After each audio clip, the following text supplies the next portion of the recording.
EVM ధ్వంసం చేస్తూ ఉండగా అడ్డుకున్న TDP agent Namburi Sesharao big టీవీతో ఎక్స్క్లూజివ్ గా మాట్లాడారు. ఇంతకీ ఆ రోజు ఏం జరిగింది? మరిన్ని వివరాలు మా ప్రతినిధి శివ అందిస్తారు. సో ప్రస్తుతం మనం ఆయనతో ఉన్నారు. సార్ చెప్పండి, అసలు ఆ రోజు ఏం జరిగింది? మాట్లాడుకుంటురా? మీరు సీసీ కెమెరాలో చూశారు కదా సార్. ఇంకా లోపలికి వచ్చారు సారు, ఎమ్మెల్యే గారు వచ్చి డైరెక్ట్గా వచ్చి ఈవీఎంలు ఎత్తి పడేసాడు 2 సార్లు. ఏం సార్ అట్లా పడేస్తున్నాడు, జాగ్రత్త అని ఏళ్ళు చెప్పారు. ఇంకా ఆ రూమ్ తలుపులు వేసారు, పీఓలు బయటికి పంపించారు. నేను ఇంటికి వెళ్దామని వెళ్తుంటే వాళ్ళు కారులో పెట్టుకున్న కర్రలు పడితే నన్ను అటాక్ చేశారు. ఇదిగో తల, చెయ్యి,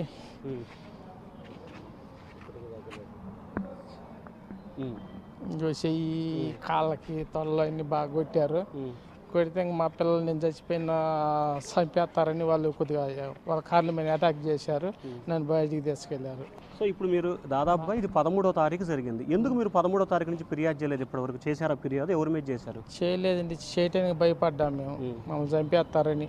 కారంపూడి మీద దాడి చేసే రోజు మా ఊరి మీద కూడా దాడి చేస్తారని మేమంతా పొలాల్లోనే ఉంటున్నాం. ఆఖరి దెబ్బ తగిలిన రోజు కూడా ఎవరు పట్టించుకొని నన్ను హాస్పిటల్కి తీసుకుపోయింది లేదు.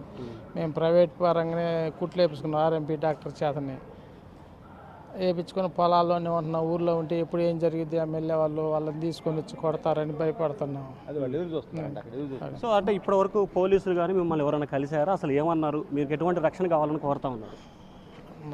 నాకేం ఇబ్బంది లేకుండా ఉండే రక్షణ కావాలండి. ఎవరు కలవలేదు పోలీసులు కానీ ఇంతవరకు ఏం కావాలి. అంటే మీకు ఇప్పుడు ప్రధానంగా మీరు ఏం డిమాండ్ చేస్తున్నారు? ఈవీఎం ధ్వంసం చేసినప్పుడు మీరు అడ్డుకోవటం చూసాము, దాంట్లో మన విజువల్స్ కూడా చూసాం కదా.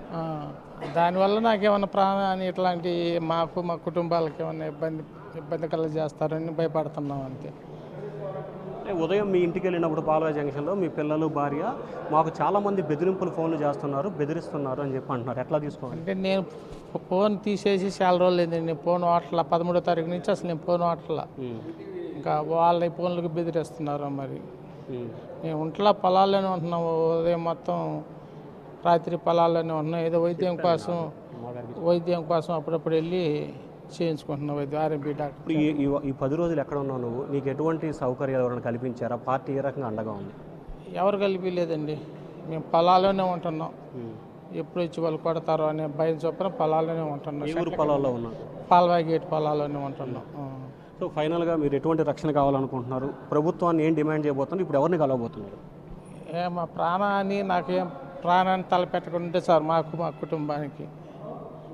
సో ఇప్పుడు ఎవరిని కలవబోతున్నారు మీరు?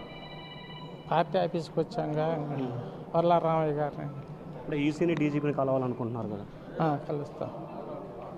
కలుస్తాం. సో ఇది మొత్తం మీద చూసుకుంటే తనకు పూర్తి స్థాయిలో రక్షణ కల్పించాలని చెప్పి కోరుతున్నారు. ఈరోజు ఈసీని అలాగే డీజీపీని కలిపేందుకు తాము సిద్ధంగా ఉన్నామని చెప్పి కూడా ఆయన చెప్తా ఉన్నారు. ప్రస్తుతం ఆయన చూసుకోవచ్చు కూడా ఆయన విజువల్స్లో ఏదైతే ప్రస్తుతం ఆయన పార్టీ కార్యాలయానికి రావడం జరిగింది. పార్టీ కార్యాలయంలో ఎవరైతే ఉన్నారో టీడీపీ నేతలు ఆయనతో సంప్రదింపులు జరిపే ప్రయత్నం కూడా చేస్తూ ఉన్నారు.